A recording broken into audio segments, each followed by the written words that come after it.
يا جماعه الشيخ عيسى شاف فيديوهات على التيك توك وبيقول لي تعالى لي لعبني لعبه وانا هكشفك. انت بتتحداني يا شيخ صح؟ ان شاء الله. وانا هلعبه لعبه. تابعوا الفيديو بقى لحد الاخر عشان تشوفوا ممكن اعمل معاه ايه. عايزك تختار اي كارت من نص الكوتشينه، اي كارت يعجبك، اي كارت يعجبك اختاره. اي كارت اي كارت. شده وريه لهم وانا وش الناحيه الثانيه. بس حطه قدامك. بص انا معايا قلم هنا.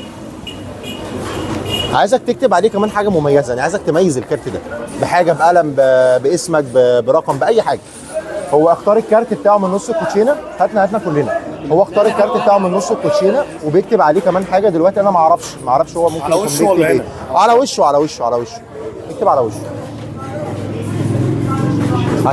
عشان يميز الكارت بتاعه كمان. هاته. بص الكارت اللي انت اخترته انت كتبت عليه هنا حاجه هي بسيطه يعني، بس هي باينه عشان بس الحبر ما يتمسحش.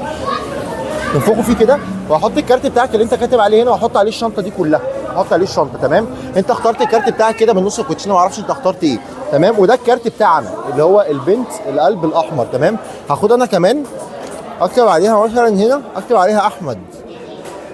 تمام. يبقى انت كاتب حرف ام تقريبا صح، وحطيناه هنا. وده الكارت بتاعنا كاتب عليه احمد. تمام. هاخده واحط عليه التليفون. انت اخترت كارت وكتبت عليه اسمك وحطيناه تحت الشنطه. هاخده بس كده بخفه يد. انت شايفه يا شيخ؟